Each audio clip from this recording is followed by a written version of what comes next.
북저널리즘 위크엔드 시작합니다.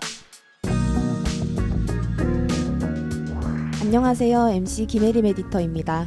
네, 안녕하세요. 북저널리즘의 신아람입니다. 예, 안녕하세요. 북저널리즘 이현대입니다. 현재를 해설하고 미래를 전망하는 소식을 살펴보는 위크엔드. 이번 이야기는 김혜림 에디터가 준비했습니다. 오늘 어떤 이야기 준비해 주셨나요? 네, 오늘은 정치 이야기 조금 해보려고 하는데요.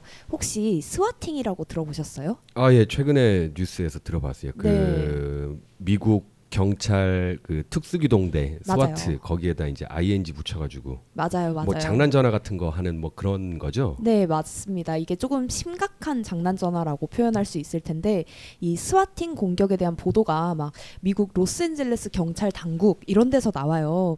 우리 왜 장난 전화라고 하면 조금 이 이름 자체도 좀 가볍기도 하고 물론 막 절대 하면 안 되는 행위는 맞지만 뭐 친구한테 막 이상한 목소리로 변조해서 뭐 전화를 건다거나 이런 것들도 같이 생각이 나잖아요. 근데 이 스와팅 같은 경우에는 조금 더 스케일이 큽니다. 거짓으로 응급 전화를 건다. 여기까지는 비슷한데 대규모 경찰 대응을 촉발하는 행위를 말해요. 아, 그러니까 우리로 치면은 뭐 순경분 한두 분이 오시는 게 아니고 아주 그냥 스와트 막 네. 특공대가 막 우르르 몰려온다 뭐 그쵸, 이런 그쵸. 장난 전화인 거죠? 네, 맞습니다. 이게 원래는 게임판에서 쓰이는 용어였어요. 그 온라인 게임 커뮤니티 회원들이 자주 저지르는 괴롭힘 수법이었는데요. 많은 게임에서 왜 총소리가 나잖아요. 그 집에서 이제 스피커에서 나오는 총소리를 실제 총기 테러인 것처럼 속여서 그 피해자를 거짓으로 가장해서 만들고 그쪽으로 경찰이나 군대를 출동시키는 행위. 그러니까 이런 식으로 괴롭히는 걸 스와팅이라고 했거든요. 그래서 뭐 911에 전화를 해서 총격 사건이 곧 벌어질 것 같다. 아니면 내가 인지를 잡고 있다. 이런 식으로 거짓 긴급 상황을 만들어서 신고하는 식입니다. 그래서 또 이게 미국이잖아요. 그러니까 뭐 총기 사고 같은데 굉장히 민감한 나라고 그리고 또 이런 총기 사고나 인질 사건 같은 게 발생하면 그 미국 그 특수기동대인 스와팀이 출동을 하게 되거든요. 그래서 강경 대응을 하게 되는 겁니다. 네. 아, 이게 굉장히 좀 위험한 장난이네요. 뭐 그쵸. 저희가 영화 같은 거 봐도 스와팀은 그냥 초인종 누르고 들어가는 게 아니잖아요. 예, 부시고 문 다 들어가죠. 때려 부수고 예. 바로 그냥 총 겨누는데 이제 뭐 경찰 입장에서는 어떻게 보면 당연할 것 같아요. 뭐 굉장히 응급 위기 상황이니까 이제 빠르게 문제 해결하려고 하다 보면 네. 뭐 당연히 강경 대응할 수밖에 없을 거고요. 그런데 이게 최근에는 또 정치 쪽으로도 네. 흐르고 있다고 들었어요. 맞아요. 이 스와팅이라는 게 2000년대부터 온라인 커뮤니티에서 유행을 했고 FBI가 본격적으로 이 스와팅이 새로운 우리가 좀 경계해야 할 현상이다라고 발표를 한 게 2008년이었는데 근 10년 동안 유명인을 대상으로 한 스와팅이 너무 많이 늘어나는 거예요. 뭐 톰 크루즈나 저스틴 비버, 애시튼 커처, 마일리 사이어스 등등 굉장히 유명한 셀럽들도 스와팅 피해를 당했고 그리고 또 이런 유명인에는 이제 정치인들도 포함이 되게 되는 겁니다. 예, 이게 또 최근에 이제 미국 대선에 이제 뭐 직전이다 보니까 그래서 더더욱 이 사건이 좀 문제가 좀 될 것 같아요. 네, 맞아요. 지금 미국 대선이 다가오는 11월인데 이게 점점 스와팅 피해들 보고가 늘어나고 있어요. 지금 트럼프 전 대통령과 공화당 경선을 치르고 있는 니키 헤일리 전 유엔 미국 대사도 스와팅 피해를 당했는데요. 그 작년 12월에 한 남자가 911에다가 니키 헤일리 딸이 피를 잔뜩 흘린 채로 쓰러져 있고 헤일리가 지금 자기가 총으로 자해하겠다고 위협한다 이렇게 거짓 신고 전화를 한 거예요. 다행히 그 보안관이 헤일리 집 현관에서 헤일리로 보이는 여자와 이제 대화를 나누고 신고가 허위라고 판단을 했다고 합니다. 또 다른 이제 스와팅 사건도 있었는데 자기가 이제 집에서 그 헤일리 집에서 여자친구를 총으로 쐈다 이렇게 신고하기도 했어요. 근데 당시에 헤일리 전 대사가 다행히 집에 머물고 있지 않았다고 해서 이것 역시 거짓이라는 게 드러났는데요. 지금 FBI가 용의자를 추적하는 중이고 그리고 지금은 이런 니키 헤일리처럼 이제 유명한 정치인뿐만이 아니라 점점 그 스와팅 피해자의 범위가 확장이 되고 있는데요. 얼마 전까지 그 트럼프 전 대통령 관련한 재판들이 여러 있었잖아요. 네. 네, 그 재판과 관련한 인사들도 스와팅에 좀 표적이 되고 있습니다. 아, 이게 뭐 굉장히 좋지 않은 아주 나쁜 장난인데 사실 뭐 헨리 정도만 해도 좀 네. 아주 유명한 사람이니까 이런 일을 겪을 수도 있겠다 정도로 좀 막연한 생각이 들었었는데 이게 재판 관련된 분들이면 사실 뭐 이름이 많이 알려진 분들은 아닐 거 아니에요. 그쵸. 막 스타나 정치인처럼 이렇게 뭐 TV나 아니면은 뭐 미디어나 이런 데 전면에 나서는 사람이 아닌데도 이렇게 스와팅의 표적이 된다는 게 지금 문제가 더더욱 심각해지고 있다는 어떤 증거일 텐데, 그 트럼프 전 대통령의 사기 대출 혐의 재판을 맡고 있는 판사가 있어요. 아서 엔고론이라고 판사, 그 맨해튼 지방법원 판사인데 지금 살고 있는 자택에 또 허위 폭탄 테러 신고가 접수가 됐대요. 또 반트럼프 인사 역시 그 대상이 됐는데 트럼프 주변 인물까지 겨냥한 스와팅도 또 이제 행행하고 있는 중입니다. 그 트럼프 전 대통령의 지지자 중에 제이 애슈크로프트 주 국무장관이 있거든요. 이 사람의 아내를 자기가 총으로 쐈고 자신은 자살할 것이다 라는 허위 신고가 접수됐어요. 근데 이때는 실제로 그 애슈크로프트 장관 가족이 자택에 머물고 있었다고 하거든요. 그러니까 사실 경찰이든 뭐 시민이든 그런 입장에서는 너무 무서운 일이잖아요. 그렇죠. 네. 그래서 이런 스와팅 피해가 지난해 11월 이후, 그러니까 지금 한 3개월이 겨우 된 건데 그동안 무려 27건 발생했다고 해요. 게다가 이제는 사람을 대상으로 하지 않는 스와팅도 최근에 발생했습니다. 사람을 대상으로 하는 게 아니면 뭘 대상으로 경찰을 출동시키는 네. 그런 장난, 협박 이런 걸 하는 건가요? 아, 이게 백악관이었어요. 본인이 이제 백악관에 화재가 났다, 그리고 누군가 갇혀 있다라는 허위 전화가 온 사건이 있었는데 당시 바이든 대통령은 캠프 데이비스에 있었거든요. 그런데 이제 상당수의 비상요원이 실제로 백악관으로 출동했다고 합니다. 아, 이게 뭐 다른 나라도 아니고 미국 같은 경우에는 총기 규제가 잘 좀 없는 편이어서 네. 뭐 이런 장난 전화가 오면은 정말 덜컥할 것 같아요. 맞아요. 미국은 또 총기 관련 사건들이 너무 많이 엮여 있으니까 사실 지금 미국이 굉장히 다양한 종류의 음모론, 또 복잡한 그 정치 사회적 구조로도 고통을 받고 있잖아요. 그 넷플릭스에서 볼 수 있는 다큐멘터리인데 웹 오브 메이크 빌리브라는 다큐멘터리가 있어요. 이 다큐멘터리에서 스와팅이 3명의 죽음으로 이어진 사건을 다루거든요. 그 이제 막 신고를 했다가 뭐 잘못 출동했다가 뭐 그 사람도 죽고 막 어떻게 되고 해가지고 결국 3명이 그 전화 한 통 때문에 죽어버리는 거예요. 네. 근데 우리 톡스에서 그 정지돈 작가와 인터뷰했던 콘텐츠가 있는데 그 콘텐츠에서 이제 뭐 음모론과 믿음의 구조, 또 픽션의 역할까지 다루고 있었는데요. 그 정지돈 작가가 해당 사건을 이렇게 표현하더라고요.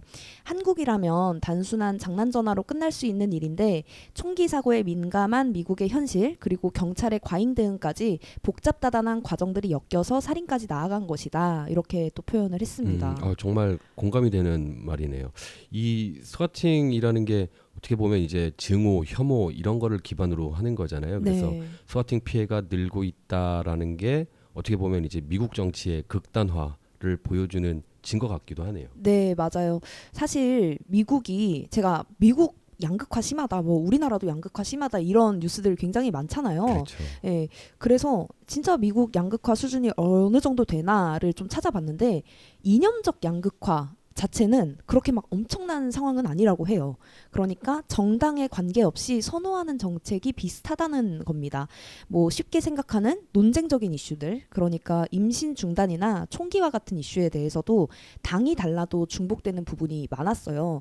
특히 또 미국 역사를 가르치는 데 있어서는 그 이제 겹치는 폭이 더 넓었는데, 예를 들어서 뭐 민주당원 대다수와 공화당원 10명 중 4명은 대용량 탄약 탄창을 금지하고 또 총기 판매를 추적하는 데이터베이스 만드는 걸 지지한다고 하거든요. 그러니까 막 그렇게 뭐 민주당은 다 지지하고 공화당은 다 지지하지 않고 뭐 이런 식으로 이념에서 엄청나게 갈리는 상황은 아니라는 거죠. 예. 그러면 이념이 아니면 어디에서 이렇게 갈리고 있는 걸까요? 네, 사실 가장 심각한 게 이념적 양극화보다 정서적 양극화, 그러니까 감정적 양극화가 더 세다고 해요. 그 상대방 구성원을 좋아하지 않는 건데 상대 정당에 대한 혐오감, 또 상대 정당은 이런 정책을 지지할 거라는 편견, 그리고 더 나아가서 어차피 쟤네도 나 싫어할 텐데 내가 뭐 쟤네 좋아할 이유가 있나? 라는 이제 생각까지 해가지고 모두 다 그 정서적 양극화에 힘을 보태고 있는데, 그리고 또 인구통계학적 선입견이라고 하잖아요. 그런 것들도 실제로는 더욱 더 심화하고 있는데, 예를 들어서 우리가 미국 정치하면 딱 떠오르는 그 지지자들의 스테레오타입들 있죠. 뭐 공화당원 하면 나이가 많고 부유하고 기독교인이고, 민주당원 하면 뭐 젊은 노동조합 가입자 소수자 청년이고, 뭐 이런 식으로, 물론 지금은 또 상황이 많이 달라진 것 같기는 하지만 이런 식의 정서적 양극화가 좀 혐오와 증오를 기반으로 작동하는 스와팅으로도 이어지는 거죠. 아람 에디터는 좀 이런 거 느껴보신 적 있으세요? 실제로? 글쎄요, 근데 요즘에 누구나 좀 느끼지 않을까요? 그리고 이제 그 정서적 양극화가 굉장히 심하다라는 생각 때문에 사람들이 어딘가에서 정치적인 이야기를 꺼내는 걸 굉장히 꺼려하고, 맞아요. 그런 얘기 꺼내면은 이 판 깨는 사람, 네, 이렇게, 이상한 사람 예, 되죠. 그렇게 되잖아요. 사실 뭐 명절 밥상에서 정치 얘기, 뭐 맞죠. 취업 얘기, 결혼 얘기 이런 거 하지 말자. 네. 이런 거는 사실 아주 오랜만에 만나는 이제 그 가족이라고는 묶여 있지만 너무너무 오랜만에 그쵸. 만나는 사람들끼리 이야기하기에는 조금 맥락이라든지 이런 게 없기 때문에 그래서 다툼의 여지가 되고, 그래서 이제 명절을 화목하게 보내기 위해서는 네. 피하자라는 거지. 예를 들면 10년지기 친구하고 정치 얘기는 할 수 없어. 좀 이상하죠, 사실. 이상하죠. 네. 그리고 소개팅을 나갔어요. 그리고 이 사람하고 이제 두 번째 데이트를 하게 됐어요. 근데 거기서 뭐 투표나 선거 같은 얘기를 꺼내면은 완전히 뭐 이거는 뭐 상종하면 안 되는 사람 그쵸, 되고, 그쵸. 이런 건 너무 좀 그렇잖아요. 근데 맞아요. 그게 현실이 되고 있다라는 거, 그리고 이제 그런 것을 이제 점점 피하다 보니까 이 양극화 때문에 감정적인 이 정서적 양극화 때문에 그런 걸 피하다 보니까 정치라는 것에 대한 시민의 관여도는 점점 더 낮아지고, 맞아요. 이런 게 정말 악순환을 계속 만들고 있는 게 아닌가 그런 생각이 들어요. 네. 좀 진짜 자유롭게 좀 얘기하고 네. 좀 열린 공간이 많이 없어져가지고 네. 더더욱 좀 정서적 양극화 같은 게 심화되는 것 같기도 해요. 맞습니다. 이게 저는 우리나라 상황이랑도 뭔가 겹쳐 보였거든요. 이 정서적 양극화라는 것의 정확한 의미를 살펴보면 이래요. 뭐 자신이 지지하거나 소속된 집단에 대해서는 더 강한 호감이나 신뢰를 나타내고, 그렇지 않은 상대 집단에 대해서는 더욱 강한 반감과 불신을 가지는 것, 이렇게 표현이 되는데요. 우리나라 상황도 역시 크게 다르지 않습니다. 그 2019년에 한국보건사회연구원이 발표한 사회통합 실태진단 및 대응 방안 연구라는 보고서가 있는데, 여기서 우리나라의 갈등 수준이 심각하다라고 평가한 의견이 80%에 달했어요. 그리고 그 갈등 유형 중에서도 가장 많이 꼽힌 게 진보와 보수 간의 이념 갈등이었거든요. 그리고 그 정도도 심각하다라는 응답이 무려 87%를 차지했습니다. 예, 이게 참 최근에 뭐 연달아서 정치인 피습 사건도 나오고 있고, 뭐 그 원인 중에 하나로 또 지목되는 팬덤 정치, 이런 것들도 뭐 사라져야 한다라고는 네. 하는데, 오히려 더 뭐 공천 앞두고 강해지는 맞아요. 기미가 보이고요. 네, 그 정치인 피습 같은 경우에는 막 김구 선생님 시절부터 있었던 거잖아요. 이제 네. 이런 역사 얘기가 나올 줄은 그쵸? 몰랐는데. 예, 정말 이제 오래된 것이긴 한데, 옛날에는 이런 피습 같은 것들이 정치적 계산을 통해서 이렇게 테러들이 일어났다면, 이제는 진짜 그냥 어떤 증오 감정의 표출이라는 지점이 옛날과는 조금 더 달라진 지점인 것 같아요.